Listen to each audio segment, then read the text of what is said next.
Hello everyone, it's Jamal Thomas. Welcome to the Progressive Soapbox.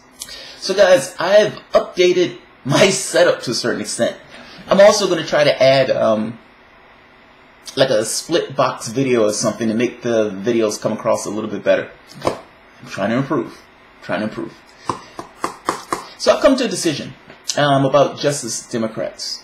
Up to this point, I wasn't quite sure where I fell in that regard. And I've come to the conclusion that's probably going to be unpopular by a few people, but I'm not liking this idea at all. I'm just finding it to be a bad idea. Initially, when this came out, I was pretty excited about it. It's an idea that I had before, thinking that the network itself will be a pretty decent idea in regards to a political wing. I'm having second thoughts. I'm having severe second thoughts. Because I started realizing, it's a few things. I got an email today from Cenk Ugyur.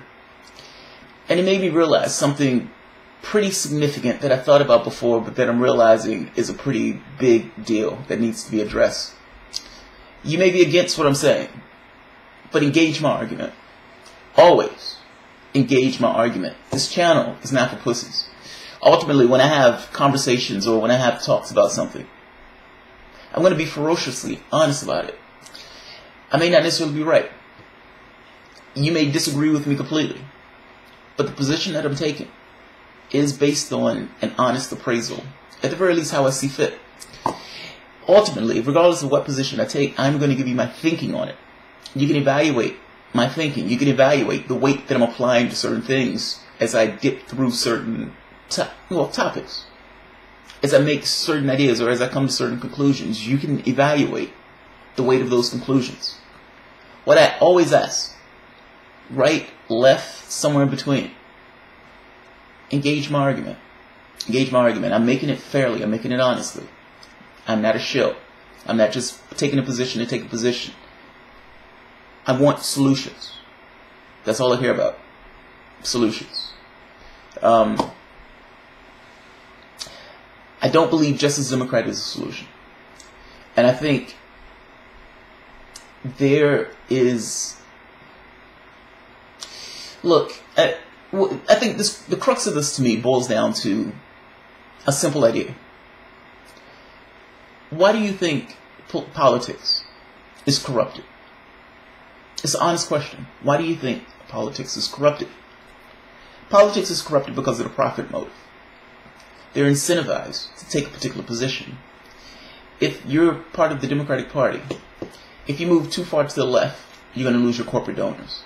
The people who are putting money in your pocket to parrot a particular position. If you move far to the right, you're going to lose your base.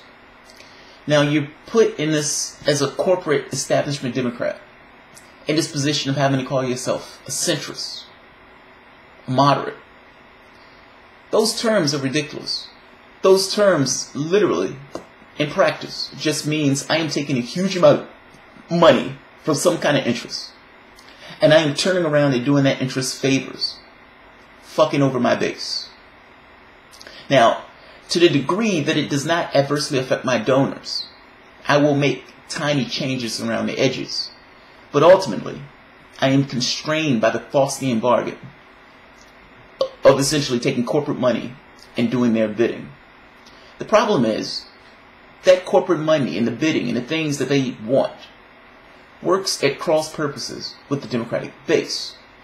Meaning that particular politician always has to toe this weird line. The catch, though, is in every situation, the majority of the situations anyway, when you're looking at the data is pretty clear.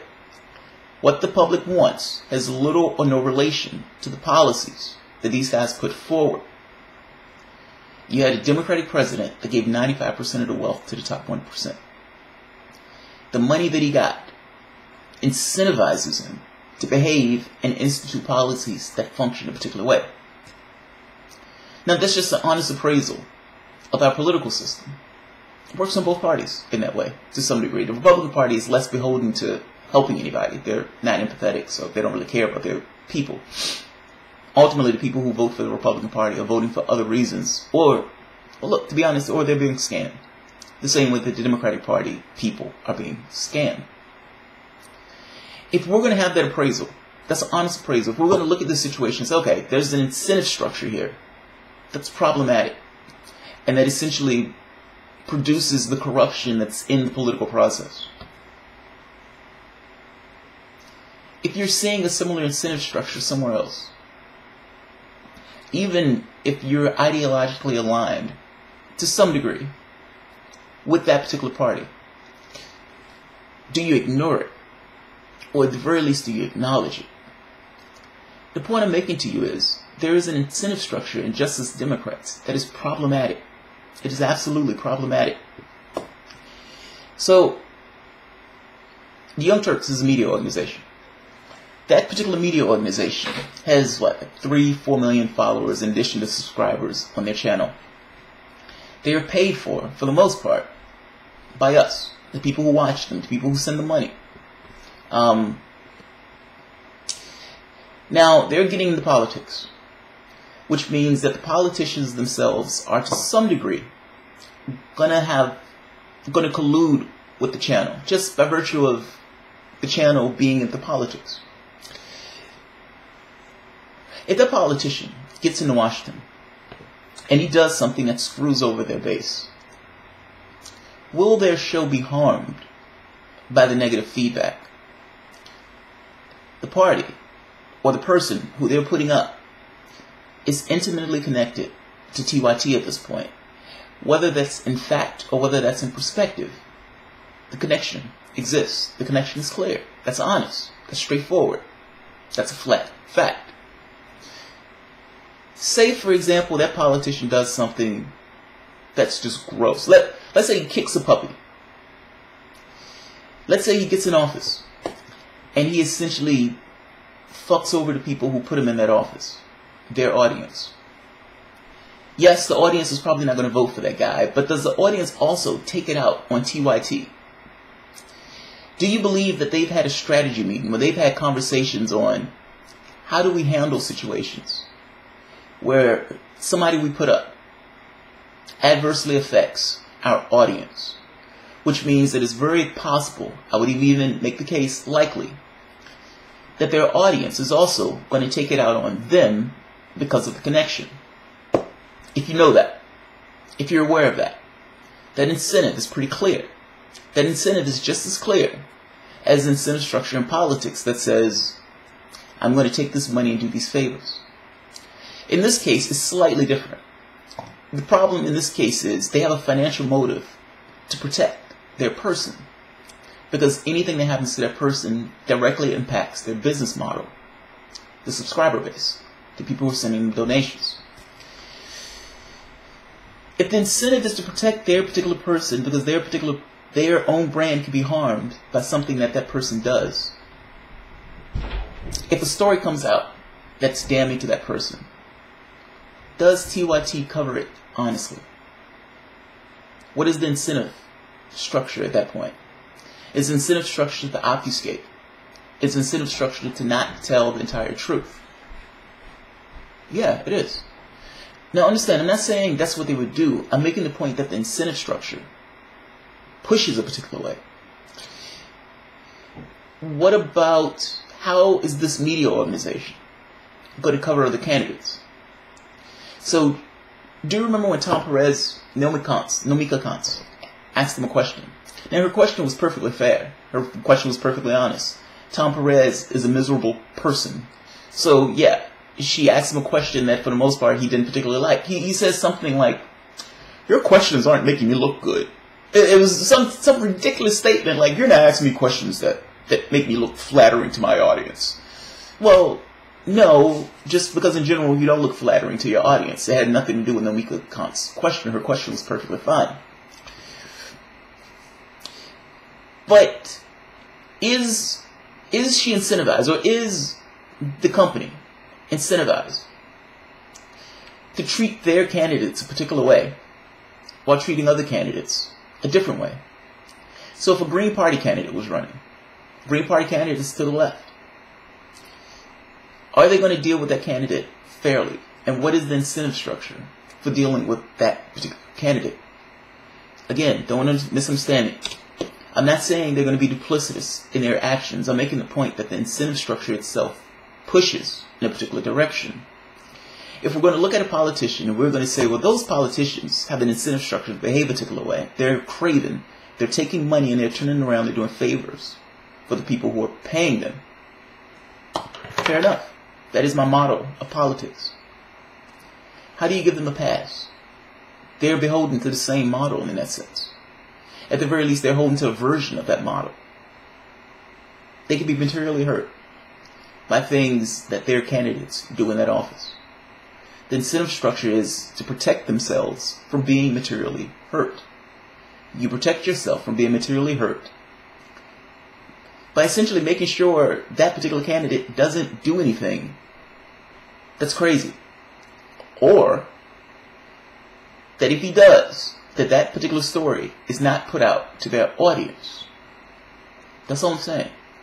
The incentive structure points a particular way. I'm making the case that point, the direction that incentive structure goes, is just as problematic as the capitalistic model incentive structure that's in politics. We're literally, or not we, I think it's a bad idea, but they're literally trying to get a constitutional amendment to get money out of politics. They're also functioning under that model. That's all I'm saying. I understand that the people who are donating to them are just small ticket donations. That's good. That's fine. But those same small ticket donations are also given to their show. If those people get pissed off at that particular candidate for something that particular candidate did, certainly it would adversely affect the show. They're intimately tied to one another in that sense. There's no separation at all between Justice Democrats and the show. Cenk Ugyur, for the most part, owns the show. Cenk Ugyur has been launching and advertising Justice Democrats. They're tied. They're intrinsically tied. Something happens to one, something happens to the other.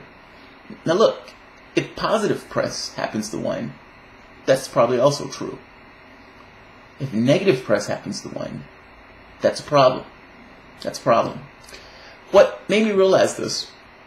Well, I realized this before, but I'm feeling more heavily on it, if that makes sense. Cenk Ugyur has been sending out emails. I gotta be honest, this is gross to me. Now, I am biased on this point. Understand, I don't like capitalistic model. Because I don't particularly like that model, I get squishy around these type of things. I feel like it's craven to some degree. And I also realize that the incentive structure for this model breeds corruption. I don't understand why they're supposed to be immune to it. Or at the very least, while we look at one with skepticism, but we give these guys a pass on it. And again, I'm not saying that they're corrupt. That's not what I'm saying. I'm just saying the model itself has a particular incentive structure that pushes away. That needs to be acknowledged. Whether you support them or not, that should be acknowledged. So, in their email, don't bite the hand that feeds you. How many times have you heard that? As old as the saying may be, it still rings true. Take a look at corporate news networks. They are fed by sponsors and led by giant corporate conglomerates. Neither those sponsors nor the giant media companies and subsidiaries they own ever get the critical attention they deserve from a media company because they won't bite the hand that feeds them. We aren't beholden to a single sponsor. We can fearlessly and ruthlessly pursue the truth. You give us power. We're 75% of the way to our goal, and I want to add 45,000 number. Add to that 45,000 number. So many of you have already stepped up. And now I'm going to ask, will you help us reach 2 million goal before the end of Trump's first 100 days with a contribution of $27? So there are two problems here. We aren't beholden to a single sponsor. That's not really true. They are beholden to sponsors. They are beholden to their subscribers.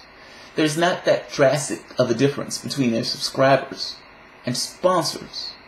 Yes, there are more subscribers, but they're just as beholden to their subscribers for their business model as sponsors, or as those other companies are beholden to their sponsors. If something happens that adversely affects their subscribers, that adversely affects the people who are donating money to TYT, it will ruin their business model. So this is not true. They are beholden to their sponsors. And insofar as the truth does not adversely affect that, the world is good. The question becomes, what happens when the truth does impact that? Because I've just given you a clear scenario whereby information in the news, true news, can adversely affect their business model. So this story is not fully true. We can fearlessly and ruthlessly pursue the truth. You give us that power. We can fearlessly and ruthlessly pursue the truth insofar as that truth does not hurt our business model, is a more honest way to put it. That's a mouthful, and that's not necessarily as sexy. This other part, contribute $27. Again, I'm biased, but that seems absolutely craven to me. In the same way it says, will you help us reach this before the end of Trump's term? Bernie Sanders has the $27 thing. Again, that seems like they're playing on that particular motif. Donald Trump and all of this resistance and everything else, again, it seems like they're playing on that motif. I'm not saying they're wrong to do it. I just feel squishy about it. That's all I'm saying. Part of the reason I feel squishy about it is because it sounds exactly like the email that I got from Donna Brazile of the Democratic Party. What an exciting month it's been for Democrats. We've been kicking butt and taking names. From stopping the nomination of Trump anti-labor nominee for Labor Secretary Andy Putzer to saving the Affordable Care Act and millions of Americans' health care, grassroots supporters like you have stepped up at every occasion. And, to borrow a phrase from the current White House occupant, one bigly. There's so much. There's right many problems with that, but I don't care. But we need to keep it up. Our first quarterly deadline of the year is this Friday. How much we raise by then will determine how much we can do in the coming months to fight back against Trump and the GOP and get ready for some important elections this year and next year. Will you pitch in $3 or whatever you can now to make sure we have all the resources we need to fight back? Quick, donate $3. These don't seem similar to you? The same tenor, the tone of the email, throw in Trump to kind of, stir this up a little bit, give us money to, help us fight something. It's the same email. Keith Ellison also sent another email that's pretty much the same email. Last week, people like you and your neighbors in Virginia united to protect affordable health care for every American. Well, that's a lie. Yeah, that's an outright lie. The Affordable Care Act does not cover every American. The Affordable Care Act has millions of people that aren't covered. Obama, Democrats, had the opportunity to cover everybody. Obama had the presidency. He had an overwhelming win. It was a mandate. They had the House, and they had a fill-proof majority in the Senate. They passed the right-wing health care bill. At the exact same time, they protected drug costs, meaning the costs that Americans pay for drugs, in addition to protecting insurance companies and giving them more people for their particular model. Part of the problem with healthcare is cost. We pay 4 times more than anywhere else in the world. Most of those industrialized nations are smart enough to realize that you should not try to rake people over the coals for human frailty. Oh, your kid's sick? Pay me. Oh, you need that particular drug? Pay me. Oh, you need that particular medical treatment?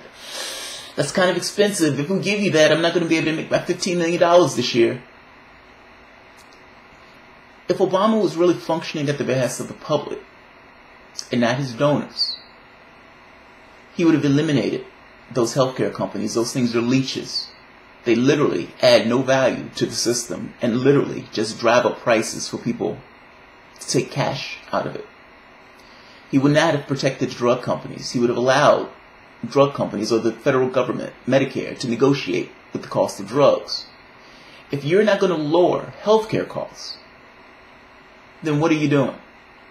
What's the point in doing some kind of healthcare law if you're still going to allow those things that allow those costs to be that high? Rates were going up by 50% in some places just before the election. Yes, Republicans had something to do with that. But if you would have actually passed a real healthcare bill that covered everybody and didn't necessarily cater to these right-wing elements in the party, none of this stuff would have come to pass. They still might have been trying to take it out, but everybody would have been covered. They wouldn't have had rates going up 50%. Republicans wouldn't have been able to red bait to this, not red bait, but wouldn't have been able to kick up this much dust about the Affordable Care Act. Because for the most part, it would have been a hell of a lot more popular than what it actually was. The weakness of the bill allowed the bill to be attacked. So yes, Trump and Republicans should not just destroy that bill. But let's be honest, that bill is a disaster. He said, public option when he was running, he said, I'm not going to put in a mandate. He even attacked Hillary Clinton on the idea that she had for a mandate. He gets in office, public option goes away immediately. This idea that we were going to have open negotiations goes away immediately. They're having backroom deals. The whole protect the drug company thing, a backroom deal. The mandate comes back in, forcing people to buy a private product. The point I'm making to you is, this is a lie. This is a complete lie. For every American, yeah. The American healthcare is not affordable. It's not. Yeah, let's stop pretending. That's true. I'm sorry, that's a departure. It's just, I just read that and it was like, well, wait a minute, that's a complete lie. Keith Ellison is talking out of his ass. Alright. But we can't spike the football, not yet. Republicans are licking their wounds and regrouping, and they won't rest until the Affordable Care Act is gone for good. So neither can we. So I'm going to ask you for a favor. Tomorrow is the first quarterly deadline of 2017, and I want to make sure we give it everything we've got between now and midnight tomorrow, so Democrats can close March strong and step into April ready to keep fighting. My ask is that you pitch in $3 whenever you're able to do it now. What about your donors, dude? Your donors are millionaires and billionaires. You are absolutely beholden to those guys. You're courtiers for those guys. You service those guys. Why don't you just get the money from them? Why are you trying to defraud the public to give you money? The studies show that nothing that the public wants is going to get accomplished through the party. The public, overwhelmingly, Republicans and Democrats, want single-payer health care. Bernie Sanders came out recently, for the most part, having a come-to-Jesus moment that that will not be able to get done through that party. So if you can't do what the public wants, why should the public give you any money at all? Why? Again, that's a departure. I'm sorry. Look, I don't like hypocrisy. And I don't like people lying to me. It insults my intelligence to some degree. And they're lying for a reason. To get the money. My point to you is, all of these things are the same. Whether it's Keith Ellison, whether it's Donna Brazile, whether it's Cenk Ugyur.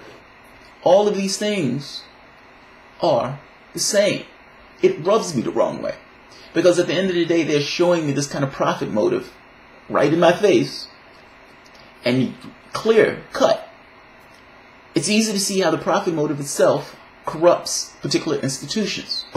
Now, if you're going to be a journalist, or if you're going to be a news agency, be a news agency. Be the integrity. Can you have integrity? Is your integrity assured if you're ensnared in these political quagmires of sorts, where you have these political ties that may adversely affect, or at the very least incentivize you in a way that could adversely affect stories, the way you cover stories, the way you cover the candidates, the way you cover debates? It will adversely affect your network, or at the very least, it damn sure can. You have to acknowledge that. Whether you disagree with it, whether you say these guys are going to be okay, this is our best option, that's fine. But at the very least, acknowledge it. Engage in my argument. Engage my argument. You can hate me for it. Engage my argument. It does not in any way make what I'm saying false or untrue. What I'm saying is perfectly right and logical. Also, I think it's a wasted effort. Progressive Independence Party. All these forces should be allied in one specific focal point. I don't like this idea of all these groups splitting their energies apart.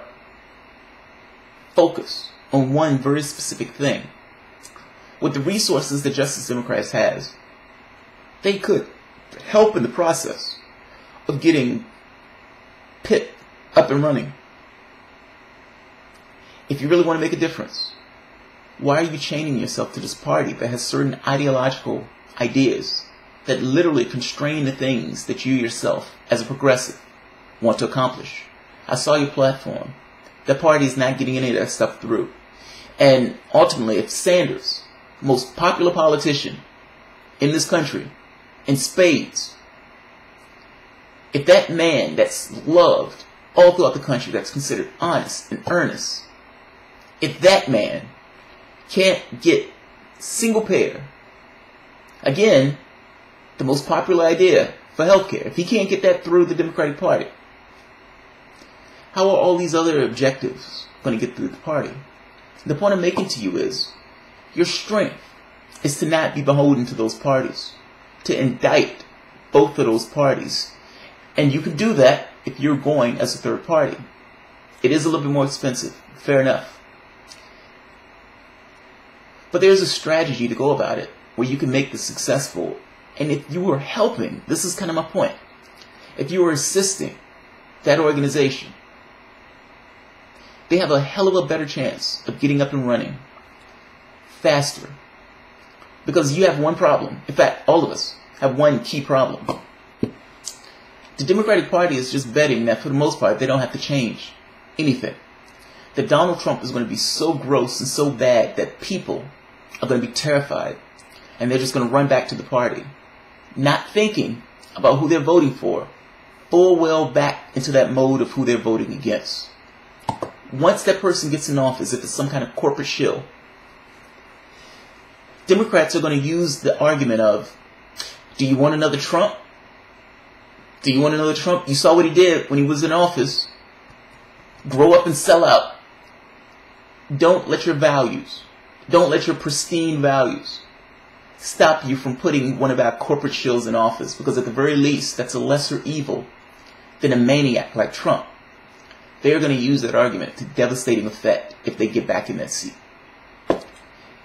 Your best chance is to help these guys out, is to work with them. You're a journalist agency.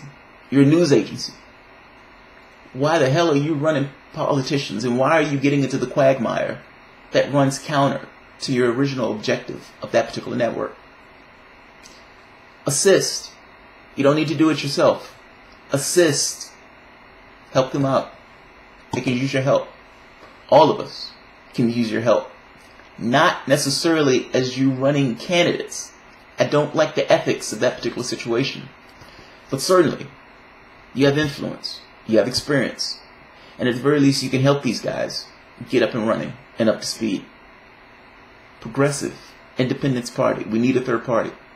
Nothing gets done through those parties. Your only chance, your best option, is to go through a third party and excoriate both. Prosecute both. Make arguments that deal with the root cause of issues. Neither of those parties can do that. Both of those parties are beholden to cash. The arguments that those parties make are purely to hide the actual arguments and the root cause of issues. They have ridiculous arguments because the actual conversations that they need to have that would completely help the public adversely affect the people who's sticking money into their pocket and who's throwing them out there to be their public relations specialists. They're essentially wind-up dolls for plutocrats. You can help. That's all I'm saying. I'm not against TYT at all. I'm not necessarily even against Justice Democrats. I just think I think they're ethical concerns that I don't particularly like. And they're ethical concerns that are ultimately unnecessary. help Progressive Independence Party. You can literally get rid of all these concerns, and you would still get the support that people are putting in. And you're no longer going to take a hit for essentially something that one of these guys may do. Those entanglements go away. The ethics concerns go away. Your influence is still intact. Just my 2 cents. Just my 2 cents. Guys, if you like the content, feel free to like, subscribe, share. Definitely feel free to comment. Let me hear your take on it. If you think I'm wrong, tell me. If you think I'm right, tell me. If you think I'm missing something, tell me. I'm curious. Engage my argument. Oh, by the way, I'm also on Patreon at this point. I'm trying to get into a routine of saying this stuff just as you know, my end point.